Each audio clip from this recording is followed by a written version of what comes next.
다시 한번 하나님께 영광의 박수 올려드리겠습니다. 감사합니다. 우리 옆에 보고 인사하십시다. 미리 크리스마스. 자꾸만 익숙해져야 돼요. 오늘 대림절 강단에 보면 왼쪽에 촛불이 4주 동안 대림절인데 이제 오늘 두 번째 주일입니다. 여러분의 가정의 평화가 임하시기를 주의 이름으로 축복합니다. 고린도전서 14장 40절에 이런 말씀을 늘 하고 있습니다. 모든 것을 품위 있게 하고 질서 있게 하라. 바울이 고린도 교회 성도들에게 늘 권면하는 겁니다. 정말 성도로서 품위가 있고 성도로서 질서 있는 삶이 바로 많은 영혼들을 주님께로 인들어가는 하나의 도구가 된다는 사실이에요. 한 영혼을 당일 때도 말씀을 드리겠습니다만은 2024년 올해 한 목표를 한 영혼을 주님께로 했던 이야기를 다시 한 번 더 한 영혼을 주님께로라고 하는 2025년도의 목표를 세웠습니다. 하나님이 기뻐하시는 일은 영혼 구원입니다. 우리가 거저주고 거저받은 것, 그러면 뭐라 그래요? 그게 은혜라고 해요. 거저주고 거저받은 것. 그러나 값을 내고 받은 것이라고 하면 그것을 뭐라고 하냐면 상품이라고 그래요. 상품에 불과합니다. 우리는 아무런 공로 없이 구원받은 하늘 백성이에요. 값을 치른 적이 없어요. 아무 공로 없이 그냥 받은 것이라고 하면 그것은 공로에 대한 대가이지 은혜일 수는 없습니다. 하나님은 이토록 우리에게 값없이 은혜를 베풀어 주시는 분이시고 우리는 하나님께서 값없이 베풀어 주신 은혜를 받고 사는 사람이에요. 옆에 번호 축하하세요. 축하합니다. 값없이 우리는 하나님의 은혜로 인해서 하나님의 자녀가 되고 그래서 목사로 세워짐을 받고 장로로 세워짐을 받고 권사로 세워짐을 받고 아멘도 안 하시는 거 봐요. 각각 은혜 속에 아무 공로 없어요. 영적 삶이 떨어지면은요 별거 아니에요. 그래서 우리는 그 은혜에 보답해야 되는 것이고 응답해야 된다는 거예요. 오늘 본문에 가서 보면 천국에 대한 비유의 말씀이잖아요. 그런데 그 천국의 비유를 마치 어떤 임금의 아들을 위해서 혼인잔치를 베푼 것과 같다라고 하는 것을 천국으로 비유해서 말씀을 하고 있습니다. 그 잔치의 특색은 뭐냐면 왕의 아들의 잔치니까 풍요로워요. 넉넉하고 또 거기에는 기쁨과 즐거움이 있는 것이 왕의 아들의 혼인잔치입니다. 그런데 왕의 혼인잔치와 같은 것이 오늘 우리가 사모하는 천국이라는 사실을 기억하십시오. 이토록 천국은 즐거움이 있어요. 천국은요 기쁨이 있어요. 천국은 아주 넉넉합니다. 천국은요 풍성해요. 목사님 못 가봐서 난 몰라요. 여러분 모든 것이 예비하신 하나님의 나라를 사모하고 사시는 우리 삼산의 성도들이 되기를 주님의 이름으로 축복합니다. 그래서 오늘 말씀의 제목을 이렇게 했어요. 은혜에 응답하고 보답하는 삶. 그 은혜에 응답하고 보답하는 삶이 뭐냐라고 하는 것을 오늘 본문에서 찾아볼 수 있는데 첫 번째로 은혜를 핑곗거리로 삼아서는 안 됩니다. 왕이 아들의 잔치를 벌여놨어요. 그 잔치는 풍요롭고 넉넉하고 기쁘고 즐거운 곳이라고 그랬어요. 그런 잔치를 이제 버려놓고 초청을 했더니 많은 사람들이 핑계를 댑니다. 왕으로부터 그 왕의 아들 왕자의 혼인잔치에 초청을 받았다고 하는 것은요, 영광스럽고 감격스럽고 감사한 일 아니에요? 우린 지금 아멘이 안 돼요. 왜냐하면 체험을 못 해보고 맛을 알지 못해요. 이런 얘기를 했거든요. 종종 제가 목회하면서 최고로 초대받은 적이 딱 한 번 있습니다. 어느 집사님, 우리 교회 나오셨던 집사님이 아들이 의사인데 서울 소공동에 있는 롯데호텔에 초청을 받았어요. 그것도 토요일 날 저녁 시간에. 촌놈이 초대받은 것, 그 33층 그 VIP룸에 초대를 받아서 저랑 집사람이랑 그때 당시 조금옥 전사님이 초대를 받았습니다. 근데 늘 인상에 그런 일을 처음 받아봤는데 저녁을 먹는데 3시간이 걸렸어요. 그리고요, 아주 인상에 남는 건 집사람과 전사님이 화장실에 가서 물을 못 쏟다는 거예요. 물을 내릴 줄도 모르고 물이 어디서 나오는지도 모르고. 내가 틀린 말 했어요, 여보? 그래서 나는 이렇게 나왔는데 뭐뭐 그래서 왜 그래? 했더니 물이 안 내려온대요. 그래서 난들 아니야. 그런 게 오랜 밥을 3시간 먹는데요, 감당할 수 없어요. 우리는 그냥 설렁탕 한 그릇 먹든지 짜장면 한 그릇 먹으면 땡이에요. 그렇죠? 근데 나중에 이렇게 가격표를 보니까 이제 메뉴가 이렇게 나와요. 쭉 테이블에 이렇게 보면은 첫 번째 뭐 이렇게 순서가 이렇게 쭉 나옵니다. 그래서 이렇게 보니까 전부 든 거예요, 다. 그런 거 해보셨죠? 나만 해봤나? 나중에 가격을 보니까요, 1인당 20만 원이에요.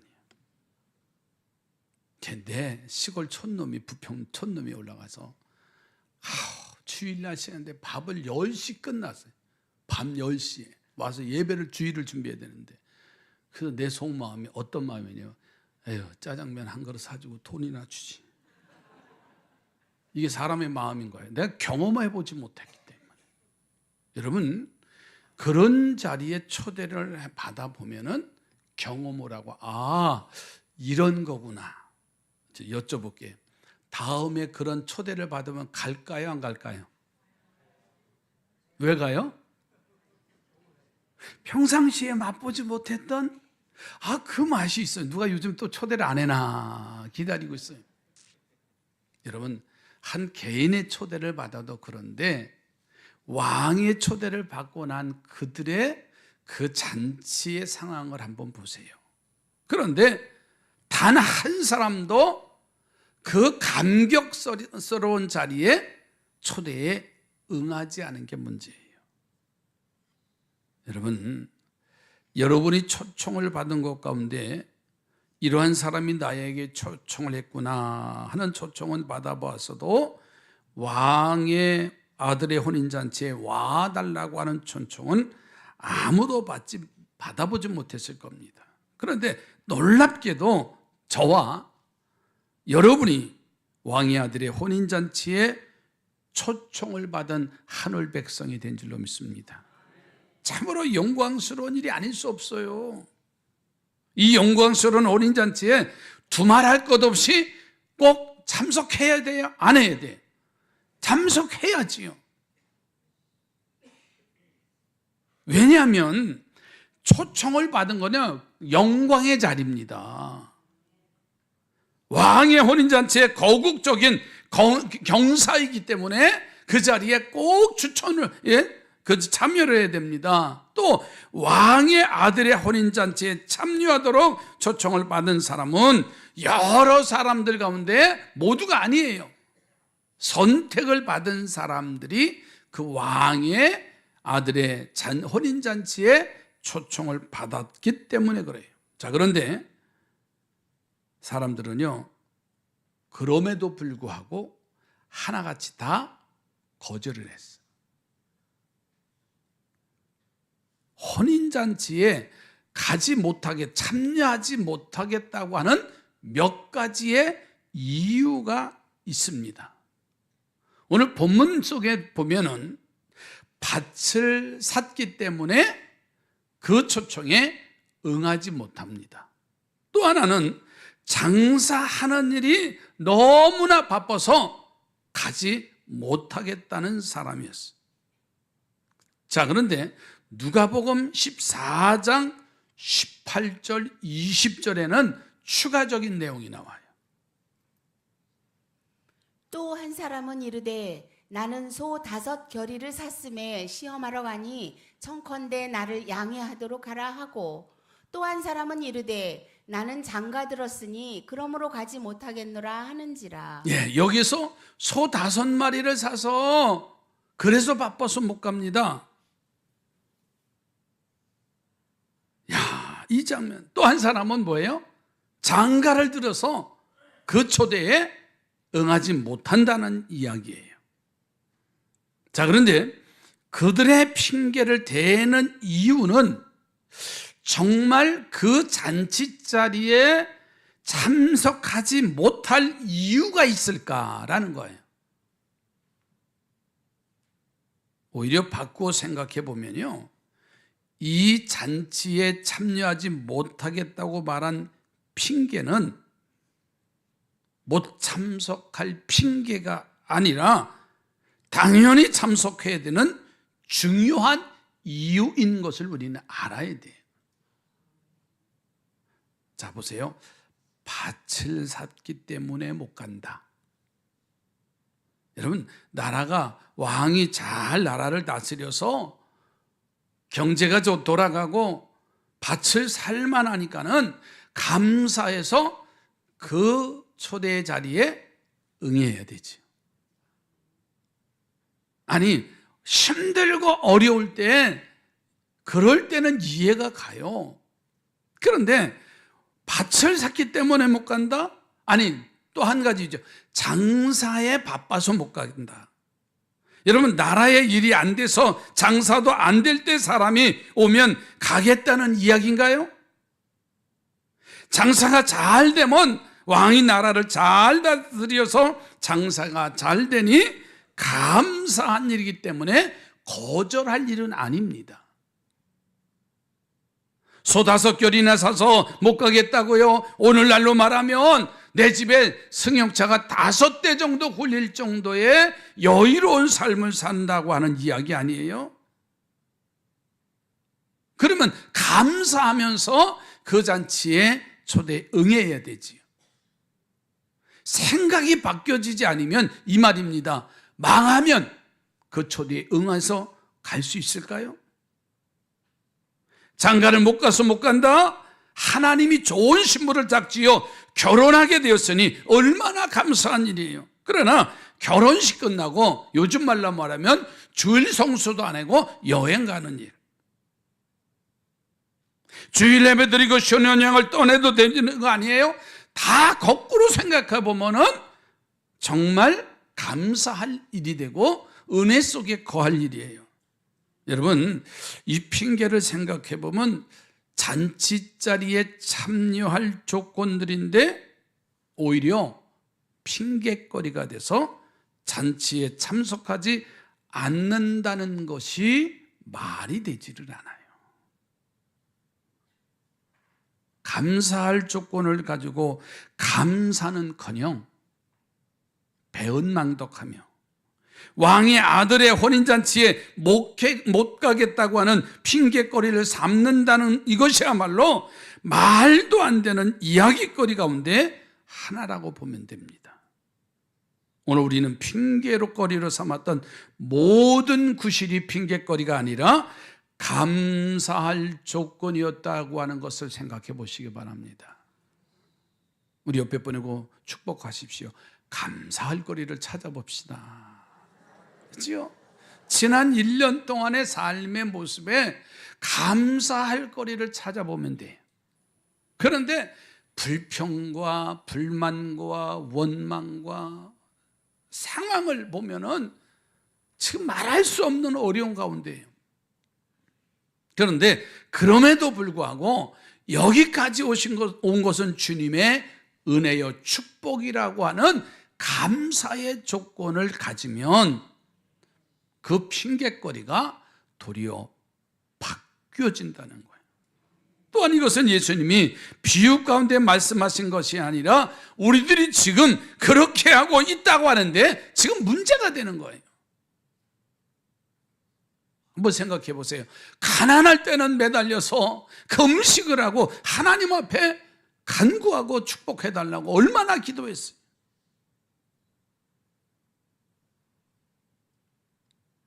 교인이 밭을 산 것처럼 좀 더 넉넉해지고 좀 더 풍성해지면 곧잘 배반하는 경우가 있어서 문제지요. 장사가 잘 돼서 못 나오겠다는 사람도 있지요. 사업이 바빠서 못 나온다는 것이지요. 사업이 망해서 오는 손님도 없고 가는 손님도 없어서 망하면 나오겠다는 이야기와 같아요. 소 5결이나 사서 못 오겠다는 것은요, 바로 그거예요. 왜 11조를 못합니까? 하면서 집을 사서 못하겠다는 얘기지요. 집도 없이 아무것도 없이 빈털터리로 살 때는 11조를 할 만한데 집을 사서 못한다. 오히려 더 잘해야 하는 일인데 이것이 핑계거리가 되는 거 아니에요? 하나 마라가 아니에요. 그 은혜에 보답하는, 반응하는 영적인 삶이 되어야 된다는 거예요. 여러분, 대학 시험에 떨어져서 재수할 때는요, 그냥 기도하고 하나님 지혜를 주시고 살려주시고 좋은 대학에 할렐루야 해서 그 대학에 들어가요. 그러면 그때부터 기도하던 어머니는 기도가 멈추고, 그때부터 대학에 들어간 자녀들은 신앙생 교회와 멀어졌던 것이 누구도 부인하지 못할 겁니다. 더 감사하고 더 응답하고 더 반응해야 됩니다. 여러분, 핑계거리로 삼을 것이 감사의 줄거리가 되기를 주님의 이름으로 축복합니다. 우리는 얼마든지 이유와 상황과 형편에 따라서 말할 수 있는 것은 사실이에요. 잘못됐다는 거 아닙니다. 그러나 오늘 이 말씀을 통해서 천국은 마치 왕의 아들의 혼인잔치에 참여하는 것과 같다라고 말씀하셨어요. 은혜로 보답하는 우리 믿음의 가족들이 되기를 바랍니다. 두 번째로는 다시 주시는 은혜까지 저버려서는 안 돼요. 자, 오늘 본문 4절을 다 함께 보실까요? 다시 다른 종들을 보내며 이르되 청한 사람들에게 이르기를 내가 오찬을 준비하되 나의 소와 살찐 짐승을 잡고 모든 것을 갖추었으니 혼인잔치에 오소서 하라 하였더니. 아멘. 자, 이 말씀을 보면 하나님께서 꼭 참석해달라고 사정조로 나가면서 잔치가 부실했는가 보다, 그런 생각이 들어서 다시 하인들에게 말합니다. 살찐 소를 잡고 잔치를 풍요롭게 잘 준비해서 치르라고 명령을 하는 거예요. 거기다가 요즘 말로 말하면 부담 가니까 부주 안 만든다고 하는 거예요. 여러분, 은혜라고 했습니다. 은혜는 거저 주는 겁니다. 그래서 세상 잔치는 부조금을 가져가야 그래서 서로가 인사가 되지, 그냥 민낯으로 빈손으로 가서는 인사가 되질 않는 거예요, 세상은. 그러나 하나님의 혼인잔치에는 그냥 가면 되는 거예요. 그 왕은 잔치를 베풀어 놓고 특사까지 보내요. 여러분, 이 말은 다시 주시는 은혜라는 말씀이에요. 초대를 했는데 아무도 응하지 않았어요. 그래서 더 많은 잔치를, 음식을 준비하고 잘 준비해서 나가서 다시 초대를 하는 거예요. 여러분, 다시 주신 은혜까지 줘버리면 절대로 안 돼요. 다시 주신 은혜를 줘버릴 때 어떤 결과가 나왔어요? 왕이 군대를 동원합니다. 그 자리를 진멸하고 그 동네를 불살라버려요. 그래서 혼인잔치의 자리를 대신해서 처참한 심판, 처참한 진멸이 있었다는 것은 오늘 우리가 꼭 기억해야 됩니다. 이스라엘 백성들이요, 다시 주시는 은혜가 회복되지 않았을 때 그들은 바벨론 포로로 끌려갑니다. 나라를 잃어버리고 세계에 유리하는 백성들로 수천 년 동안 살았어. 다시 주시는 은혜가 그렇게 소중하다는 거예요. 세 번째로는 파격적인 은혜로 응답하는 우리 성도들이 되었으면 좋겠어요. 자, 왕은 혼인잔치에 초청한 사람들이 응하지 않았어요. 다 거절을 했어요. 그래서 오늘 본문 8절 9절 말씀을 또 다 함께 보실까요? 이에 종들에게 이르되 혼인잔치는 준비되었으나 청한 사람들은 합당하지 아니하니 네 거리 길에 가서 사람을 만나는 대로 혼인잔치에 청하여 오라 한대.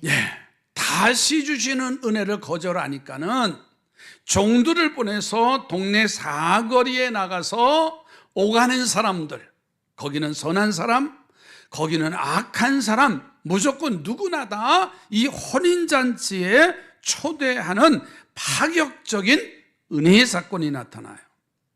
근데 중요한 것은요, 나쁜 사람도 데리고 오래요. 못된 사람도 데리고 오라는 거예요. 여러분, 선한 사람만 데리고 오라고 하면은 우리도 그 잔치 자리에 참여할 자격이 없었을 겁니다. 그런데 모든 사람을 데리고 오라고 했으니 이것이야말로 하나님의 파격적인 은혜가 아닐 수 없는데, 이 파격적인 은혜로 응답할 줄 알아야 된다는 거예요. 여러분, 감히 이런 영광을 꿈엔들 생각해 봤을까요? 그런데 11절에 가서 보세요. 다 불러다 놓고 보니까는 그 중에 예복을 입지 아니한 한 사람이 나타나요. 임금이 손님들을 보러 들어올세 거기서 예복을 입지 않은 한 사람을 보고, 예복을 입지 않고 왕의 혼인잔치에 참석했다는 것은 무례한 일이고 왕을 모독하는 일이라고 볼 수가 있지요. 그래서 추궁을 합니다. 어째서 12절 보세요. 예복을 갖추지 못했느냐고 물어요. 이르되 친구여 어찌하여 예복을 입지 않고 여기 들어왔느냐 하니 그가 아무 말도 못하거늘. 유구무원. 왜 유구무원했을까요? 왜 대답을 하지 못했을까요? 응답을 못할 수밖에 없었습니다. 왜냐하면 예복을 준비하여 입는 일은 어려운 일이 아니기 때문에 그래요. 여러분, 여기서 한 사람이 예복을 입지 못했다는 말에 포인트가 있어요. 이 말입니다. 요즘 말로 하면, 아니 잔치에 아무나 오라고 해놓고 그래서 왔더니 왜 나만 옷을 안 입었다고 나만 내쫓아? 이거 오라는 것하고 잘못된 거 아니에요? 말할 수 있습니다. 아니 잔치집이라고 해서 오라고 했는데, 그런데 생각을 바꾸셔야 됩니다. 그러면 모든 막 거기에 뭐 200명이 참여했다. 그 중에 한 명. 그러면 다른 사람들은 어떻게 그 흰 예복을 준비했을까요? 모두가 다 준비할 수 있다 없다? 준비할 수 있었다는 상황이에요. 그런데 이 사람은 초대받은 의미도 모르고 준비하지도 아니하고 어디 잘하나 보지. 아마 그러면서 그 자리에 참여했던 사람이 아닌가. 다시 말해서 자기 중심적인 사상이 너무나 강한 사람이에요. 나는 옳거든 것 같지만 그렇지 않다는 말입니다. 저들은 왜 예복을 준비했을까? 그 예복을 갖추어 입는 일이 대단히 어려운 일이었다고 하면 돈이 없어서 예복을 못 갖추어서 입었을 겁니다. 시간이 없어서 바빠서 그랬습니다. 라고 하는 핑계를 댈 수도 있을 것입니다. 그런데 유구무원 아무 말도 하지 않았어요. 그것은요, 예복을 준비하는 일이 아주 간단한 일이라는 사실이에요. 왕의 아들의 혼인잔치에 참여할 수 있는 예복은 간단한 겁니다. 믿으면 입혀주시는 옷이에요. 믿으면 입혀주시는 칭의의 옷이라는 거예요. 죄가 있지만, 허물이 있지만 그냥 값없이 거저 입혀주시는 옷이 칭의의 옷이에요. 이 옷을 입어야 왕의 아들의 혼인잔치에 참여할 수 있음에도 믿으면 되는 것을 믿지 아니함으로 인해서 예복을 갖추지 못하여서 바깥 어두운 데에 내어 쫓겼다는 말씀을 우리에게 주시고자 하는 메시지예요. 논리적으로 말하면 그 잔치에 진짜 왜 와요? 아무나 오라고 그랬잖아요. 그러나 잔치의 목적이 뭔가, 그 초대한 사람의 의도가 뭔가 라고 하는 것을 우리가 믿으면 준비가 되게 돼 있어요. 여러분, 이 비유의 말씀을 신학적으로 해석한다고 하면 예수님께서 주시는 말씀의 내용은 1차, 2차 초청을 받았던 사람은 이스라엘 민족을 가리키는 겁니다.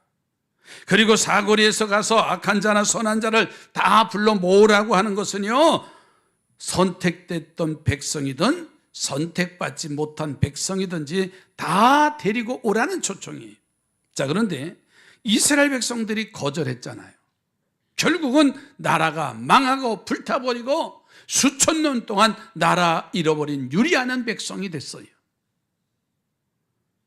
이 이후의 말씀대로 하나님의 심판이 있었다는 겁니다. 창세기에 가서 보면 창세기의 첫 순교자 아벨의 이야기입니다.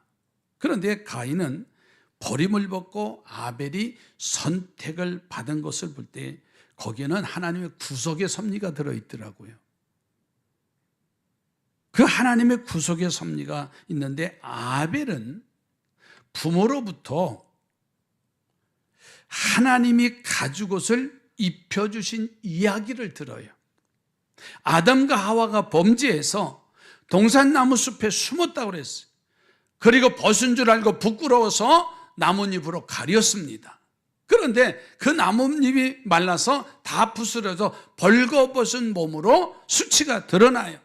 그래서 가죽옷을 해 입혀서 그들의 수치스러움을 감춰주시는 게 은혜라는 사실이에요. 아벨은 부모로부터 그러한 이야기를 들어요.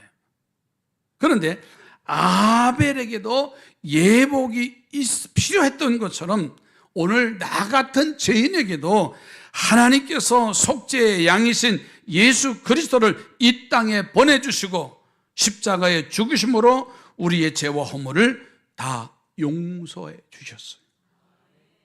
그 예복을 입혀주신 하나님의 은혜를 저버리지 말고 그 은혜를 은혜로 보답하십시다. 대림절 첫 번째 주일, 오늘 두 번째 주일을 맞이해서 예수 그리스도가 이 땅에 인간의 몸을 입고 태어나신 그 예수 그리스도, 우리를 은혜 위에 은혜로 채워주시기 위해서입니다. 핑계는 있을 수가 없습니다. 예수님이 십자가상에 돌아갔을 때 십자가 양편에 있던 두 강도의 이야기를 너무나 잘 알 수 있습니다. 한편의 강도는 예수님을 조롱합니다. 그러나 우편의 강도는 이렇게 말합니다.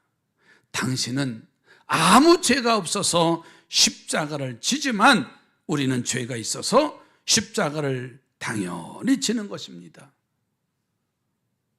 하나님 앞에서 회개하면서 이렇게 말합니다. 당신이 낙원에 이를 때 나를 기억해 달라고. 죽는 순간에도 회개하면 하나님이 우리를 구원해 주시는 거예요. 믿습니까? 시간, 돈 이런 것은 핑계거리가 아닙니다.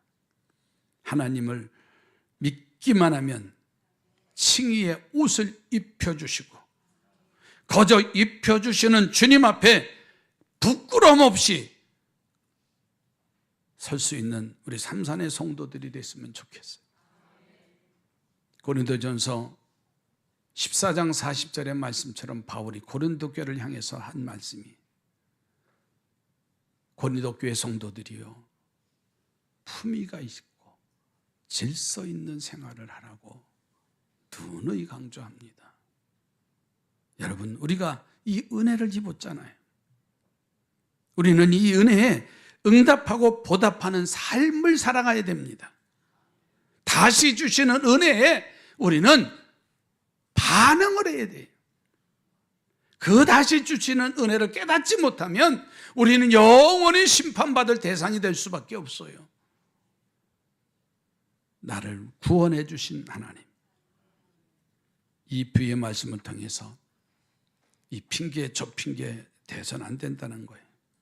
우리가 핑계대는 이유들을 생각해 보면 그 모든 핑계는 하나님의 은혜에 대한 배신이 아닐까요? 그러므로 받은 은혜를 기억하시고 받은 축복을 헤아리시고 받은 축복의 만분의 1이라도 하나님 앞에 응답하고 믿음으로 나아가는 우리 모두가 되기를 주의 이름으로 축복합니다.